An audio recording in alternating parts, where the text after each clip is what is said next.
नमस्कार बच्चों, ध्यान देंगे हम लोग एक्सरसाइज 1.1 का क्वेश्चन नंबर 1 क्या कहता है कि निम्नलिखित के एचसीएफ ज्ञात करने के लिए यूक्लिड विभाजन एल्गोरिथ्म का प्रयोग करें। ठीक है, जैसे मान लीजिए फर्स्ट नंबर है हमारा 135 और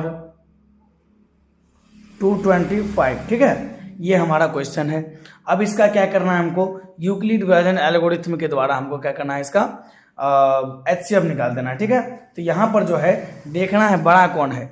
हमें यहाँ दिख रहा है कि बड़ा कौन है, तो 225 बड़ा है तो उसको हम ए मान लेंगे, वो 225 हो जाएगा।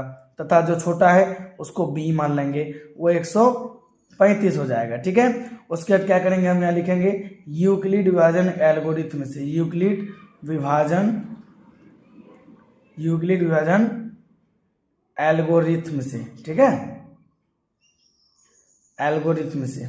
ओके, अब देखिए यहाँ पर क्या करना है हमको कि यहाँ पर फॉर्मूला लिखना है हमको। ठीक है, यूक्लिड जी ने जो फॉर्मूला दिया था उसको लिखेंगे a = bq प्लस में r, ये फॉर्मूला है। ठीक है, एक बात आप लोग याद रखेंगे हमेशा कि यहाँ पर जो है r जो है r क्या होगा, हमेशा 0 से बड़ा होगा या बराबर होगा। ठीक है, और b r से हमेशा बड़ा होता है। ठीक है, चलिए आगे बढ़ते हैं हम, इतना ही। अब आगे क्या है, a।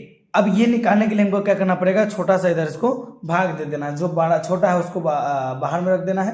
ठीक है, और जो बड़ा है उसको क्या करेंगे, हम अंदर रख देंगे। ठीक है, ये कहीं आप साइड में दे देंगे तो एक बार में क्या हो जाएगा, 135 हो जाएगा और यहाँ 90 बच जाएगा। ठीक है, अब ये आगे बढ़ेगा और 135 आ जाएगा, एक बार में आ गया हमारा 90 और घट के कितना आ गया 45, उसके 90 यहाँ पे आएगा जो कि दो बार में इसको काट देगा। यहाँ तक क्लियर है। ठीक है, उसके बाद देखिए तो इस फॉर्मूला हमको बैठाना है बी ये कौन होता है, तो जो भी बीच में रहता है।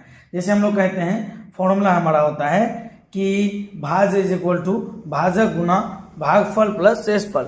इसी को क्या किया गया है, a = bq प्लस r में लिख दिया गया है। ठीक है, तो a हमारा कौन हो गया, 225 हो गया। ठीक है, बराबर b कौन हो गया, 135। उसके बाद गुना में q कौन हो गया, यानी भागफल 1 आया हमारा, अब प्लस में शेषफल कितना आया हमारा, 90 आया है। ठीक है, उसके बाद क्या करेंगे, जो दूसरा है, दूसरा में क्या है, 135 हमारा a हो जाएगा। ठीक है, उसके बाद 90 हमारा b हो जाएगा और q कौन हो जाएगा, तो 1 हो जाएगा और प्लस में कितना बच जाएगा, यहाँ हमारा जो शेषफल आया था 45 बच जाएगा। फिर यहाँ क्या करेंगे, हम 90 लिखेंगे यहाँ पे, उसके बाद क्या आता है, 90 आता है, तो यहाँ 90 लिखेंगे और 90 को किससे गुना किया गया है, भाग दिया गया है 45 से, और भागफल उसका क्या है, 2 है, और प्लस में क्या आ जाएगा हमारा, कुछ नहीं बचा तो 0। जब यहाँ पर हमारा शेषफल 0 आ जाए तब हम जिससे भाग दिए हैं, जो हमारा भाज्य है वो हमारा एचसीएफ हो जाएगा। तो एचसीएफ बराबर कौन हो जाएगा हमारा, 45 हो जाएगा। ठीक है, ये हमारा एचसीएफ आंसर हो जाएगा। उसके बाद दूसरा नंबर क्वेश्चन क्या कहता है हमारा, तो दूसरा नंबर कहता है कि 196 और 38,220। ठीक है, चलिए आगे बढ़ते हैं हम। तो इसमें क्या करेंगे, यहां भी वही फॉर्मूला लगाएंगे, यूक्लिड विभाजन एल्गोरिथम से।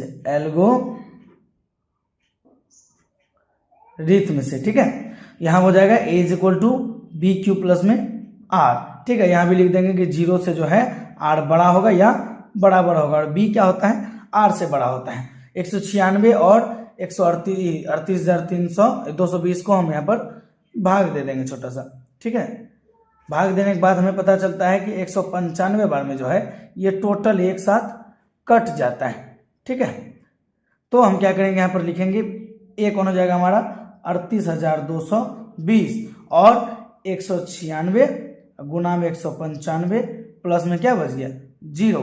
तो यहाँ पर 0 आ गया शेषफल, तो हमारा जो भाज्य है भाजक जो है यानी 196, ये हमारा क्या हो जाएगा, आंसर हो जाएगा। यहाँ भी मैंने शायद भाज्य बोल दिया था, किंतु यहाँ इसको भाजक कहा जाता है। जो भाजक हो जाएगा वो हमारा आंसर हो जाएगा। अब देखिए तीसरा नंबर भी है इसमें, लेकिन मैं चाहूँगा कि तीसरा नंबर आप लोग हमें कमेंट करके बताएं कि उसका एचसीएफ आप कितना निकाल पाए हैं, और ये आपको समझ में आया है नहीं, इसको भी आप लोग बताइए। धन्यवाद।